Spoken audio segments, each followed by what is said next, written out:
तो दोस्तों आज इस वीडियो में हम लोग बात करने वाले हैं पराग पारिक फ्लेक्सी कैप फंड के बारे में। देखेंगे डिटेल में रीसेंट चेंजेस क्या इसके पोर्टफोलियो में यहाँ पर रहे हैं। वो जो लगभग एक साल से इनके पोर्टफोलियो में अब नई एडिशन फॉरेन इक्विटी में नहीं हो पा रही है, उसका कितना इंपैक्ट इनके ओवरऑल पोर्टफोलियो पे आ रहा है, कैसे रिटर्न्स यहां पर ये फंड दे रहा है, कितनी रिटर्न्स दे रहा है, क्या ये बेंचमार्क इंडेक्स को बीट कर पा रहा है, नहीं कर पा रहा है, इन सभी चीजों पे डिटेल में इस वीडियो में हम बात करने वाले हैं। तो आइए दोस्तों देख लेते हैं ये वीडियो। तो अब दोस्तों यहाँ पर मैंने मार्च 2023 में जो लेटेस्ट पोर्टफोलियो अभी पराग पारिक फ्लेक्सी कैप फंड का चल रहा है उसको यहाँ पर प्लॉट कर लिया है। तो जो ऑरेंज में आप यहाँ पर हाईलाइटेड कंपनीज देख रहे हैं वहां पर इसने एडिशंस की है।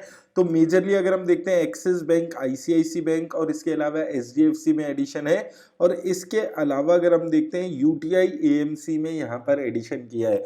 तो ये फंड क्लियरली जो अपने एडिशंस कर रहा है, जो और अपनी एग्जिस्टिंग कंपनीज में पैसा और डाल रहा है, वो बैंकिंग सेक्टर में डाल रहा है, फाइनेंशियल सेक्टर में आप देख सकते हैं यहाँ पर ये पैसा अपना इंक्रीज करते हुए नजर आ रहा है। यानी कि काफी पॉजिटिव ये आने वाले टाइम में फाइनेंशियल सेक्टर के लिए यहाँ पर नजर आ रहा है।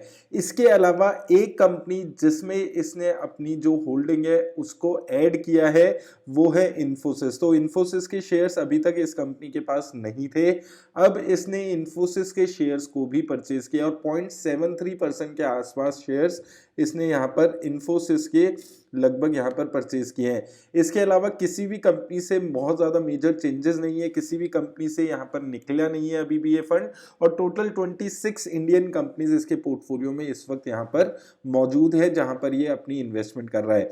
इसके अलावा फॉरेन इक्विटी में देखिए यहाँ पर 16.79% के आसपास एलोकेशन है। अब लास्ट जब हमने इसका रिव्यू किया था जनवरी 2023 का, जब हमने रिव्यू किया था तो 15.76% के आसपास थी, जो बढ़कर 16.79% हो गई है। इसका रीजन रहा जो अभी रिसेंटली नेस्डेक में अच्छा खासा उछाल देखने को मिला है, उसकी वजह से जो टोटल परसेंटेज है उसमें इंक्रीमेंट देखने को मिला है। अगर आप यहाँ पर शेयर होल्डिंग देखेंगे तो शेयर होल्डिंग लगभग यहाँ पर सेम है, क्योंकि आरबीआई का रूल अभी तक अप्लाई हो रहा है और अभी तक ये नया एडिशंस नहीं कर पाए हैं। अब अगर आप लगभग हम देखेंगे एक साल पहले तक अगर हम देखते हैं तो एक साल पहले ये जो होल्डिंग हुआ करती थी ये 28% तक हुआ करती थी। तो अगर हम फरवरी 2022 में देखते हैं तो फरवरी 2022 में 29% तक इनकी जो होल्डिंग थी वो फॉरेन इक्विटी में थी, जो अभी गिरकर 16.79% के आसपास रह गई है।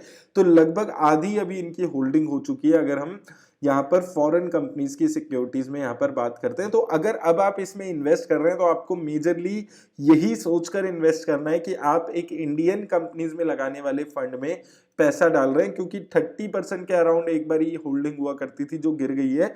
तो उस चीज को आप समझ रहे हैं कि फॉरेन इक्विटी का इम्पैक्ट जो है वो इस पोर्टफोलियो पे धीरे धीरे काफी कम होते हुए नजर आ रहा है, और जैसे जैसे इसका जो पोर्टफोलियो का साइज बड़ा होगा, इसका एसेट अंडर मैनेजमेंट बड़ा होगा, वैसे वैसे ये इम्पैक्ट और ज्यादा कम हो जाएगा। अब इसके अलावा कंपनी ये कुछ आर्बिट्रेज में कुछ पैसा अपना लगा रही है, कुछ डेरिवेटिव्स में शॉर्टिंग करके अपना पैसा लगा रही है, और टीआरईपी वगैरह में यहाँ पर पैसा लगा रही है। तो टोटल जो इक्विटी में अगर हम यहाँ पर देखते हैं तो टोटल इक्विटी में 82% के आसपास ही इसने अपना पैसा लगाया हुआ है। बाकी जो 18% पैसा है वो कैश में है या फिर कुछ डेरिवेटिव्स, आर्बिट्रेज, टीआरईपीज, इनमें ये पैसा फंड अपना लगाकर चल रहा है। तो 18% एक काफी ह्यूज अमाउंट है अगर हम देखते हैं, जो इक्विटी में ये फंड हाउस अभी भी नहीं लगा रहे। तो शायद इस फंड हाउस को अभी भी उम्मीद है कि गिरावट आ सकती है स्टॉक मार्केट में, और उसके हिसाब से ये आगे अपने पैसे को इन्वेस्ट करने के बारे में सोचेगा। तब तक डेरिवेटिव्स वगैरह में ये अपना पैसा लगाकर इन्वेस्टर्स को अच्छी रिटर्न्स दिलाने की कोशिश ये फंड यहाँ पर करने वाला है। तो थोड़ी इन्वेस्टमेंट स्ट्रेटेजी यहाँ पर सेम नजर आ रही है, बस ये है कि अब इनके जो कैश होल्डिंग है वो धीरे धीरे बढ़कर लगभग 18% के आसपास हो चुकी है। अगर हम एक साल पहले चलते हैं, एक साल पहले के डेटा को यहाँ पर देखते हैं, समझते हैं, तो एक साल पहले ये जो कैश होल्डिंग थी ये सिर्फ 4.52% के आसपास थी, और जैसे जैसे रिस्ट्रिक्शन बढ़ने लगा तो 5% हो गई थी, 7.6% हो गई थी, और ऐसे धीरे धीरे बढ़ बढ़ के अब 18% के आसपास इनकी जो होल्डिंग है अदर देन इक्विटी में यहां पर हो चुकी है। तो जो एडिशनल पैसा है वो अभी भी ये फंड बहुत ज्यादा इंडियन इक्विटी में नहीं इन्वेस्ट कर रहा है, क्योंकि लिमिटेड कंपनीज में ये फंड अपना पैसा लगाकर चलता है। हम देख रहे हैं बहुत ज्यादा चेंजेस नहीं करता है पोर्टफोलियो में, तो इस रीजन की वजह से अब धीरे धीरे 18% के आसपास ये फंड के पास पैसा है। अब आइए एक बारी दोस्तों चलते हैं, देखते हैं कि ये फंड रिटर्न्स कैसी अभी दे रहा है, क्या ये इन्वेस्टमेंट अपने जो इन्वेस्टर्स है उसको बेंचमार्क को बीटिंग रिटर्न्स जनरेट करके दे पा रहे हैं अभी भी या नहीं। दोस्तों सबसे पहले इसकी रिस्क रेशियोज पे यहाँ पर क्विकली बात कर लेते हैं। तो रिस्क रेशियोज इसकी अभी भी काफी इंटैक्ट है। अगर हम यहाँ पर बात करें स्टैंडर्ड डेविएशन की 14.52 है। स्टैंडर्ड डेविएशन किसी भी फंड का ये बताता है कि एक फंड कितना ज्यादा वॉलेटाइल है रिटर्न्स देने के मामले में, तो उस मामले में अभी भी काफी अच्छी परफॉर्मेंस ये फंड करते हुए नजर आ रहा है। काफी कम स्टैंडर्ड डेविएशन इस फंड की अभी भी है, तो यानी कि बहुत ज्यादा वॉलेटाइल ये फंड नहीं है। शार्प रेशो जो कि ये बताती है कि एक फंड कितना बेटर रिस्क एडजस्टेड रिटर्न दे पा रहा है, यानी कि कम रिस्क लेकर ज्यादा रिटर्न, उस मामले में भी ये फंड काफी अच्छी परफॉर्मेंस दिखाते हुए नजर आ रहा है। शार्प रेशो इसकी 1.52 के आसपास है, तो शार्प रेशो भी इसकी काफी अच्छी है, यानी कि कम रिस्क लेकर अभी भी ज्यादा रिटर्न्स ये जनरेट कर पा रहा है। टर्नओवर रेशो जो कि ये दिखाती है कितने चेंजेस ये फंड पोर्टफोलियो में करता है, तो हमने लास्ट 2 महीने का डेटा यहां पर देखा था, जनवरी 2023 और मार्च 2023, तो बहुत ज्यादा चेंजेस इसने अपने पोर्टफोलियो में 2 महीने में भी नहीं किए।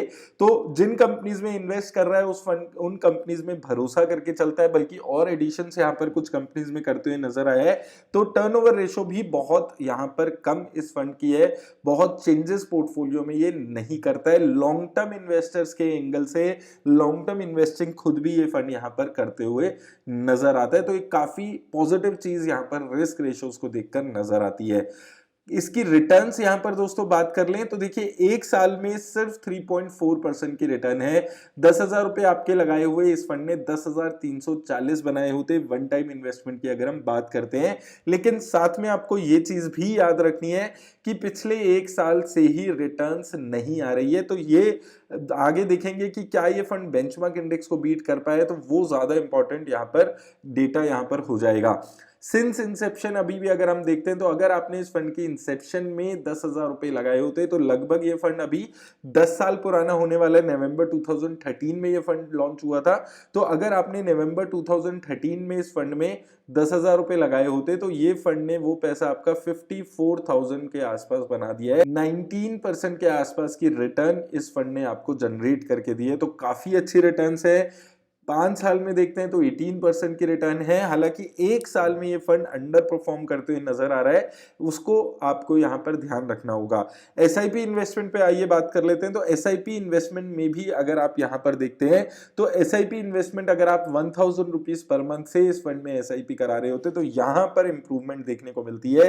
एक साल में भी ये फंड ने 13% की रिटर्न आपको एसआईपी में जनरेट करी है। तो 12,000 अगर आपने लगाए होते 1,000 पर मंथ के हिसाब से तो 13% की सीएजीआर रिटर्न्स इस फंड ने आपको दी है। तो एसआईपी में ये एक साल में भी अच्छी रिटर्न्स यहां पर दे रहा है और 5 साल में 20% के आसपास की रिटर्न्स दे रहा है। तो 60,000 की लागत आपकी हो गई होती 5 साल में, जो इस फंड ने 98,000 से भी ज्यादा की बना दी है।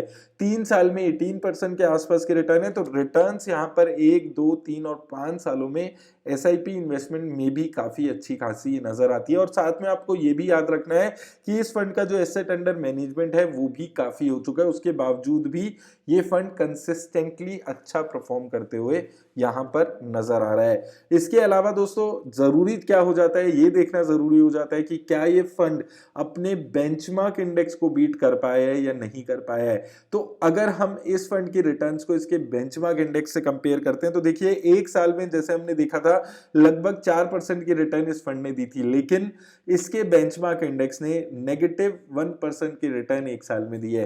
तो ये फंड अगर आप यहां पर अलग से देखेंगे तो आपको शायद देख के लगेगा कि 4% की रिटर्न बहुत कम है, लेकिन यहां पर अच्छी बात क्या है कि ये फंड अपने बेंचमार्क इंडेक्स को बीट कर पाया है। उसी तरह दोस्तों अगर हम 2, 3 और 5 सालों में भी इसकी रिटर्न्स देखते हैं तो यहां पर भी ये फंड बेंचमार्क इंडेक्स को बीट करते हुए रिटर्न्स दे रहा है। 2 साल में 15% की रिटर्न है, 3 साल में 32% के रिटर्न है और 5 साल में इस फंड ने 18% के रिटर्न्स यहाँ पर दिए है।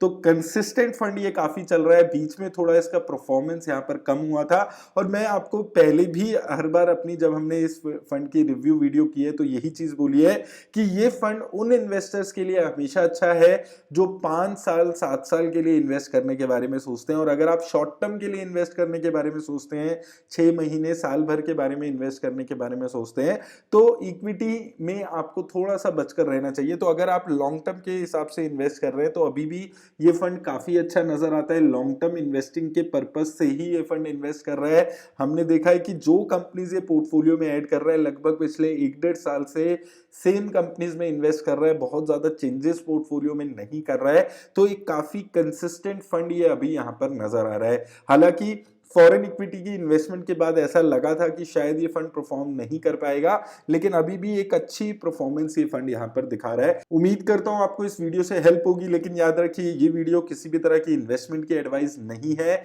और दोस्तों अगर अभी तक आपने मुझे इंस्टाग्राम पे फॉलो नहीं किया है तो लिंक डिस्क्रिप्शन में मिल जाएगा, आप जाकर फॉलो कर सकते हैं। धन्यवाद।